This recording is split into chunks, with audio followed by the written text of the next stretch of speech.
The New Orleans Saints still have about a handful of needs across their roster heading into training camp here in 2023, but there's one unspoken, unheralded, underrated need that will take their defense to the next level. We got all that and a little bit of lagniappe for you on today's episode of Locked On Saints.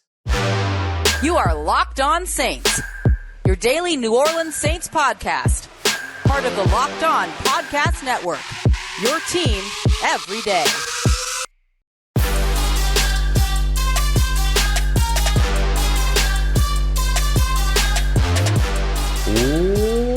What is good, Who Dat Nation and Who Dat family? Welcome into another episode of Locked On Saints, your daily podcast covering your favorite team, the New Orleans Saints, part of Locked On Podcast Network, your team every day. Thanks so much as always to all the everydayers out there making Locked On Saints your first listen of the day every day. And of course, don't forget you can subscribe and follow for free on YouTube or wherever you get your podcasts so you never miss the latest episode. And if you want to keep the conversation going one-on-one with me, you can head over to joinsubtext.com/LockedOnSaints today. As always, I'm your host, Ross Jackson, at Ross Jackson Nola on Twitter, your New Orleans Saints expert, credentialed member of the media, senior writer and reporter for Saints News Network, Sports Illustrated's Fan Nation site covering the New Orleans Saints. You'd also find me every Tuesday in the Locked On NFL podcast and here with you every single Monday through Friday and then some on Locked On Saints. On today's episode of Locked On Saints, it's Wednesday, so we're getting into our midweek fundamentals. Going to continue our conversation on the O-line from yesterday, so if you missed that, make sure you go and check that out.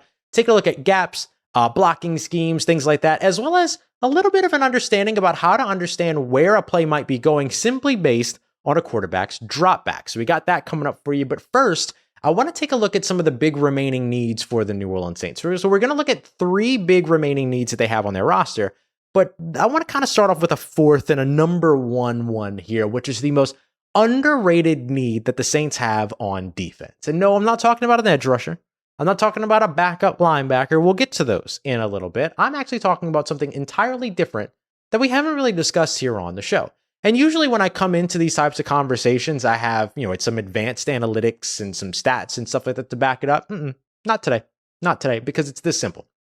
The New Orleans Saints need a trash talker on defense that will take their defense to the next level in 2023. They need somebody that's going to come in and go nose to nose, toe to toe with whoever it is out there on the opposite side of the field, on that offensive side, and make them feel teeny tiny little bitty this small, game in and game out. Talk their trash, talk their talk, walk that walk, do everything that they need to do to get in the minds of opposing offenses. This is the CJ Gardner-Johnson effect. This is the thing that made CD Deuce who CD Deuce became here in New Orleans. And a big part of that is that we should always recognize that CD was also a great player for this New Orleans Saints defense. He struggled against some of the smaller, shiftier, quicker slot receivers and things like that. But no matter when he struggled, he still came back talking his stuff, talking that mess. And I'm not even talking about him getting guys ejected and all this other stuff. I mean simply having that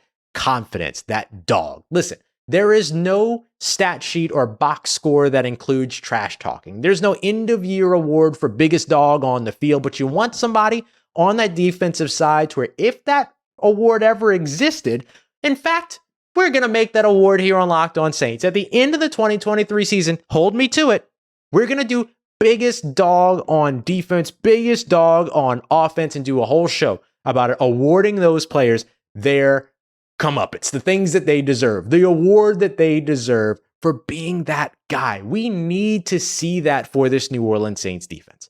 There was such a lack of energy over on the defensive side. And it wasn't just about the CJ Gardner-Johnson trade, right?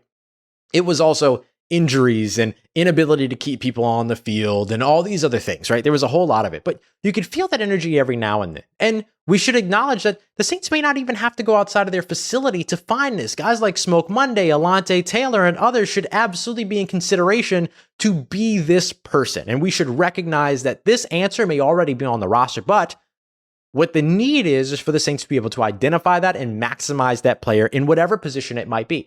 Maybe Cam Jordan's a little bit more chatty this year. Maybe Demario Davis is a little bit louder this year. Maybe it's one of those guys. But oh, I got to tell you, it's got to be somebody that's ready to scrap. And that is scrappy in that defense to help bring this thing to the next level for the New Orleans Saints. They have the veteran leadership. They have the composure. They have the continuity. They rebuilt the defensive line. There's still a couple of little things that, of course, we'll discuss here in a moment that they can sprinkle in and add and all that. But my goodness, would they just benefit from having that big personality that talks about everybody's mama on the field or whatever it is, right? Like whatever it is that ends up getting, into these guys' brain and kind of like in their mind and psychs them out or whatever it might be. Like the New Orleans Saints should absolutely still have that over on the defensive side of the football. And like I said, I don't have any advanced analytics around this. There's no measure of trash talk. Maybe we can find some way to create that or to come up with that. But man, if the New Orleans Saints find that and put together a defensive performance just like they did last year, maybe get a little bit better in the run game. But if they're excellent against the pass again this year, if the pass rush is kicking, and if they're getting after these quarterbacks, and then you all of a sudden have somebody that's making you remember that play in and play out if you're on the opposing side of that defense, that's calling into question your ability, your teammates' ability, highlighting the things that your defense is doing better than their offense, letting the people across from you know that you are not better than me. I am better than you on a down by down, play by play basis. Oh my goodness. We're talking about some fun stuff on this New Orleans Saints defense. So I would absolutely love to see that from this team and or from an individual player that is out on the field and willing to take that stand and be that person. Again, look, trash talk and all that other stuff really matters the most if you can back it up. So that's why I highlight somebody like Alontae Taylor, because it precedes him already. Alontae Taylor is already a dog. He's already somebody that can go out there and make plays and will go out there and make stops and that fights with the biggest of receivers despite being a smaller corner, using his words, not my own. He trusts his speed. He has the aggression. He has the ability. So could Alontae Taylor be that guy? Can he become that emotional, edgy, trash talky leader, uber confident, right in your face, will get up, down in and down out. Doesn't matter if you beat him the last down, you're not going to beat him this down type of attitude. And if he can be that guy with his skill set, that's a dream scenario for the New Orleans Saints. Probably means he also wins the CB2 spot as opposed to moving inside to the slot or being a backup CB guy or whatever. It probably means that he wins that overall spot. But man, if the Saints can find that guy and consistently get production from that player, doesn't that just feel like it takes this New Orleans Saints defense that's already talking about swagger, that's already talking about celebrating handshakes, all these other things, just to that next level? Who's that guy over on the offensive side too? Well, actually, I already have my answer for who that guy is over on the offensive side. It's Michael Thomas. Like that is Michael Thomas's personality, 1-to-1 all the time, right? He's on 10 consistently when he's on the field. I am better than you. You are just simply in my way. And, Michael Thomas, if he can stay on the field and continue to be that guy, you get it over on the offensive side, but who's the guy over on the defensive side? Okay.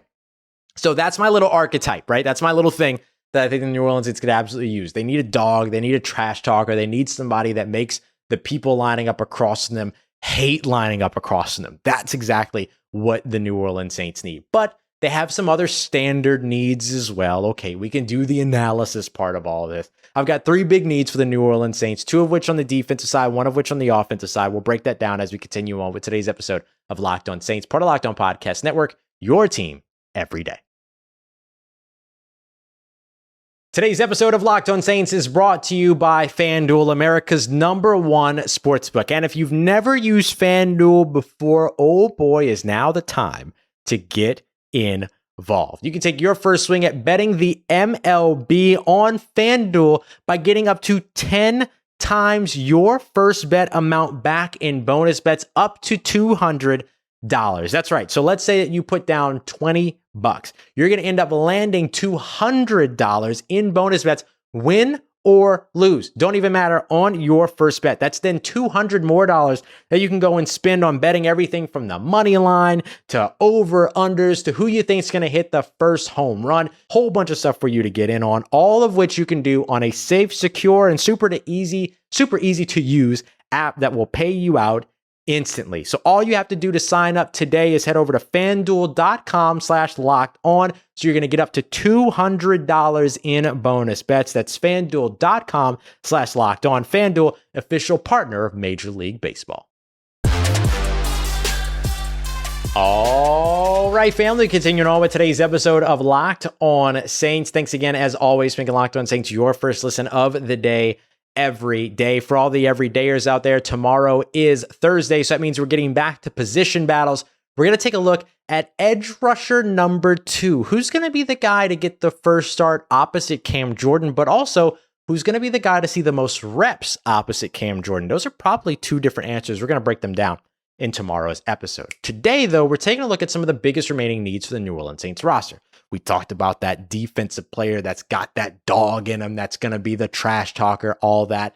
And I want to apply the same principles to these 3 spots as well for the New Orleans Saints. They could be new players that are added. It could be also just figuring out that guys on the roster already are the answer that they need. So the 3 big things that I'm looking at in no particular order are your another veteran edge rusher, or your next kind of situational edge rusher that you trust on 3rd and long and, needing to get a stop at the end of a game, things like that. So who's your other trustworthy edge rusher that's not named Cam Jordan? Secondly, who's going to be your extra linebacker that you can fold in place of guys like Pete Werner, just in case there's an injury there? Who is that player? Maybe that's a veteran that you bring in. Maybe it's somebody that's on the roster. And lastly, I've been thinking a lot about this when it comes to wide receiver, and I've been talking about needing that quintessential slot wide receiver, Hunter Renfrow type, right? But I do think that the Saints need to figure out too, who's your yards after catch threat that you can get the ball on a 5-yard pass that can turn it into a 75-yard score to open up a game? Who is that player? We might already know the answer, but finding out that answer for sure could be an entirely new level to this New Orleans Saints offense. Let's start there with that wide receiver. The first person that comes to my mind, and maybe that comes to your mind as well, is Rashid Shaheed. He is one of the most prolific kick returners in FCS history, still holds the record and is tied for the record for most kick return touchdowns in a career in FCS play with 7 kick return touchdowns. So is he the guy that you can get the ball to out in space? He immediately turns into a returner, has great vision, has fantastic moves, can evade tacklers, all these other things, and then find his way to a 75-yard catch and run all of a sudden. Yeah, Rashid Shaheed could be that guy. But I think to me, the biggest question is how quickly can you find the answer to that question? Can you learn that during training camp? Can you solidify that Rashid Shaheed is that bad a man? And I think he can be. Let me be very, very clear. I 100% think he can be. But also, is that maybe a spot where you allow Lynn Bowden to have maybe more reps at wide receiver and as a pass catcher as opposed to just out of the backfield as a running back? He is classified as a running back on the New Orleans Saints roster presently.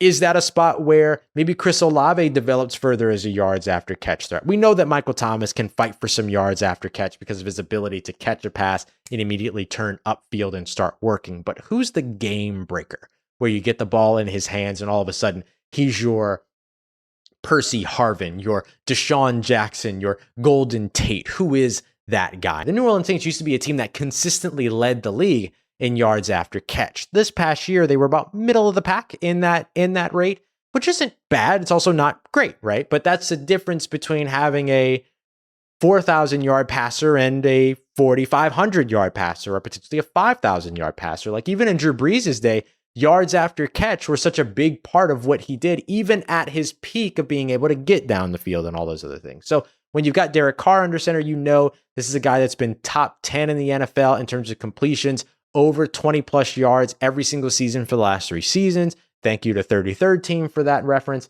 And then I think you look at how maybe you can take advantage of how many times does that 20 plus yard completion rate need to be through the air versus how many can be high percentage passes within 5 to 10 yards that turn into 20, 25, 30-yard pickups, 75-yard touchdowns, all those things. The Devery Henderson, Robert Meacham types. The Alvin Kamara, right? Maybe Alvin Kamara just simply is that guy, but do you have another one of those players at wide receiver that you can throw to and then get those yards after catch? So that's one. And this also brings back the screen pass for New Orleans. They were so not using the screen last year, and it surprised so many of us. That player helps you bring that back to your offense as well. All right, let's jump over to the defensive side and look at edge rusher. I think the thing that I'm really looking at is not necessarily the starting edge rusher opposite Cam Jordan, but who's the trusty, wily veteran that you can throw in a pass rush situation. The Justin Houston late in his career that the Baltimore Ravens absolutely helped to explode just a couple of years ago, or maybe it was just last year, but recently, in recent years, in recent past. Who is that player? I've been a big time proponent of guys like Yannick Ngakoue and all that, but whoever it is, like who's that guy that is just the proven edge rusher that's able to come in and help out and pick up 6-7 sacks on a season that you can trust in certain situations to come in and be the guy that, on a 3rd and 10, you can put in a situational pass rush, opportunity to go out there and just get after the quarterback. And that becomes that player's bread and butter. You don't need him for the run defense. You don't need him out there going sideline to sideline, helping to defend the flats and getting out there in screens and all that. No.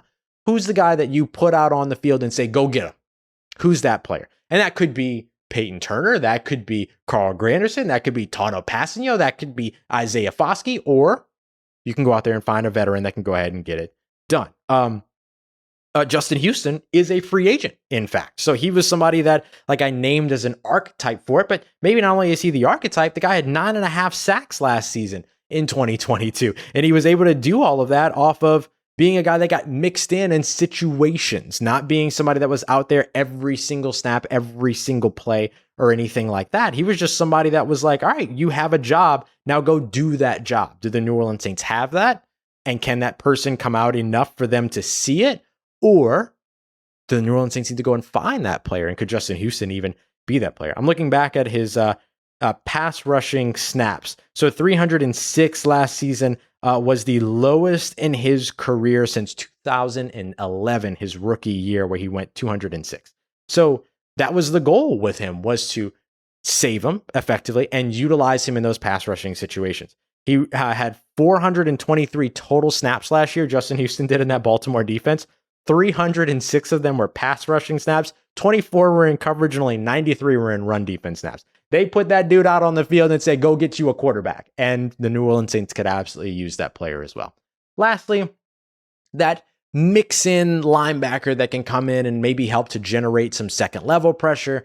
That can be a guy that could also drop back into coverage, maybe like a little bit of an all-around guy. And that might turn out to be DeMarco Jackson. DeMarco Jackson played an immensely heavy on-ball role when he was at App State before the New Orleans Saints drafted him. They're now training him to kind of be the Mike linebacker, maybe a little bit more coverage opportunity for him. Shuffles his feet a little bit too much, which means that he can have like a little bit of a false step or be one step behind in terms of his breaks and stuff like that. But if he can address that over the course of the offseason, training camp and everything, then he might turn out to be that guy. But I do think that a veteran linebacker could go a long way for the New Orleans Saints. I still pump up the name Dion Jones, not just because of the LSU connection. Shout out LSU men's baseball, by the way. Please go check out Caroline Fenton over at Locked On LSU celebrating the national championship LSU baseball team.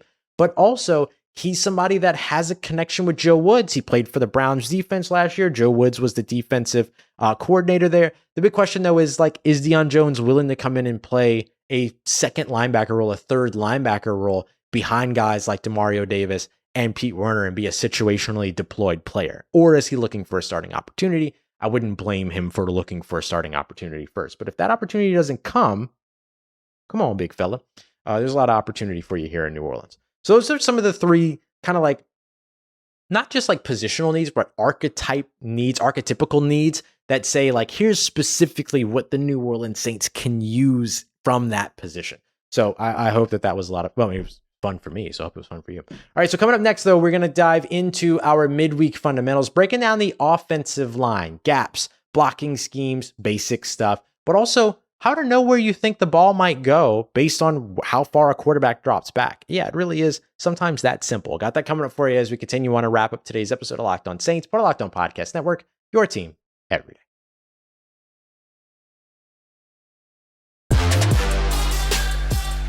Let's get it, Who Dat Nation. Wrapping up today's episode of Locked On Saints with our midweek fundamentals. This is what we do every single Wednesday in our final segment, just to have a little fun being football fans for a second, learn the game a little bit more and have some fun with all that. So I want to dive right in here because we got a lot of material to go over, but I want to start off with the offensive line. We did a full breakdown of the offensive line in yesterday's episode and how important they are to the New Orleans Saints' success in 2023. If you haven't checked that out, make sure you go back and check that out. It's a good episode, I thought. We did a good job with it. But I want to look now at what are we talking about when we talk about the offensive line, right? We do a lot of these like, oh, you have to keep from pressure in the A gap. But what is the A gap? Or you want to, we want to see, the New Orleans Saints, one of the things that they recently said, it was Dennis Allen talking about Lucas Kroll. He said one of the things that they want to find out is if he's a guy that can go in there and help block that C gap, block that outside gap and all those other things. But what exactly does that mean? So for some folks, this might be a little bit of a review. For others, this is brand new information. We have new listeners every single day. So we want to make sure that we're bringing you a good understanding of the game of football in addition to New Orleans Saints football. So let's look at the New Orleans Saints offensive line. Trevor Penning at left. In fact, we're just going to look at one half because these things are mirrored. Okay. So let's think about Trevor Penning at left tackle, Andrus Peat at left guard, Erik McCoy at center. So everything that we're going to discuss on the left side of the ball applies to the right side of the ball as well in terms of the offensive line. So you can just kind of mirror these things. So gaps between the guard and center are considered the A gap. They're the first gap from the inside, hence A, and it just continues on to the outside. So the first gap between center and guard, A gap. First gap, or the gap between guard and tackle, B gap. The guard between, if you could imagine maybe like, let's say Fossmer was lined up in line right next to Trevor Penning, the gap between the left tackle and the tight end is considered the C gap. And then there's technically a D gap, which is outside of tight end. You don't hear a lot of conversation about that though. So when you think about those gaps, you think about A gap pressure, what we're really talking about is pressure right up the middle. When we're talking about B gap pressure, that's sort of a little bit of a blend that takes to where maybe an edge rusher is taking an inside path or an inside drive to the inside shoulder of the tackle, right? So then they're pushing towards the inside of that between the guard and the tackle. If you're coming for the C gap, then that's where you're just trying to win on the outside. That's where we get in the conversations. And this is something we'll do on another episode, on another Wednesday, is looking at the defensive line kind of pressure and what you're looking for. Not just the gaps, which we've discussed a whole bunch here on the show, even this offseason, in techniques, but how does an edge rusher rush the passer? And there's a couple of different ways they can go through and they can do that. And one of the things you want to talk about all the time is running the arc, right? So this is the parabolic sort of pattern of an edge rusher that's trying to get to the outside shoulder of a left tackle or a right tackle and beat that player to the quarterback. That's why you see a lot of pass sets be stepped back first by those tackles and then engaging in the edge rusher once they've kind of tipped their hand and said, okay, I'm outside pressure, inside pressure, whatever it might be. So A gap, first gap toward the inside between center and guard, B gap between guard and tackle, C gap between tackle and tight end. The reason why I highlight the C gap one is because that's one of the places where during training camp, when you're out there during like open training camps and stuff like that, or if you join when you're out in Los Angeles, for those of you that are West Coast Saints fans, if you want to see where Lucas Kroll is making his money, it's not just what he can do as a pass catcher. It's going to be a bit of what he can do as a pass blocker as well, or even a run blocker. And so can he protect that C gap? That's a big thing that Dennis Allen highlighted and that he wants to see more of when it comes to Lucas Kroll. So you'd be able to keep an eye and be a little bit more like, okay, that's the type, if he's doing well there, it increases his chances of being tight end 3 in this system, depending upon how you look at Taysom Hill, right? Taysom Hill, I kind of look at as offensive weapon being his position, even though he's designated as tight end. We know the deal. The other thing that I wanted to kind of highlight here is the combination or combo of blocks. And so what I mean is like double team. So there's two main ones. There's a bunch of different variations of this that are, specific to each scheme, and different teams have different languages for it and all that other stuff. But there's kind of this ace block and duo block are really common language that you'll hear around. The ace block is a double team that includes the center and the guard. So the ace block is coming together to block that A gap. completely coincidental because duo block is not meant to block the D gap. The duo block is actually meant to block the B gap. So don't read too much into that. But it's a good way to remember it. Ace block happens at the A gap. So it's the center and the guard coming together to block an interior defensive lineman. This is where you'll see a lot of ace blocks going up against Aaron Donald, for instance. When David Onyemata was really on his bull mess, then that was he was getting a lot of ace blocks. He was getting a lot of guards and centers that were comboing to stop him. On the other hand, the double teams that happen on the outside to the defensive ends, for instance, will be, and sometimes it's defensive end, sometimes it's still an interior offensive lineman. It just kind of depends, or interior defensive lineman, just kind of depends on the alignment. But the other type is a duo block, which would be a double team between the guard and the tackle who come together. Now, again, different teams will use different, languages or different terms, so that even some high school teams and high school coaches, college teams, college coaches will use some different things. But that's kind of like the base level of early blocking scheme stuff in terms of understanding what those double teams are. So anytime you hear somebody talking about ace blocks or duo blocks, there's a big thing there. And now the last thing I want to look at is like, did you know? This is more like a did you know? You can kind of have an idea of where teams want to attack the field in the passing game based upon the depth of drop back of a quarterback. Now, this isn't a one-for-one example. It doesn't necessarily mean that the first read is absolutely 100% always married to what the drop back is, but it does give you an idea of maybe where to expect the ball to go when the ball is snapped. If a quarterback takes a 3-step drop and then sits, bam, you're expecting that to be a pretty quick pass, right? This is the longer version of taking a snap, taking 1 step and throwing it outside for a screen. It's kind of that 1-step drop, quick pass kind of thing, yes. But there's also the 3-step drop. And when we say 3-step drop, we literally mean quarterback from under center takes the snap, 1, 2, 3 on the feet, and then is looking to throw the ball. That's usually an indication of trying to get somewhere quick, trying to get 7 yards, 1 to 7 yards downfield, that kind of a thing. If a quarterback is under center and they take a 5-step drop, you can look for them to potentially attack the intermediate level, of the field, 7 to 14 yards, 7 to 15 yards, something like that. Let's call it 8 to 15 yards. And it doesn't mean that the first read is there. It could be the second read that's there, but there's some concept developing usually in a 5-step drop in the intermediate area of the field. You see a 7-step drop back from under center, same thing, but deep downfield, 20 plus yards down the field, 15 plus yards down the field.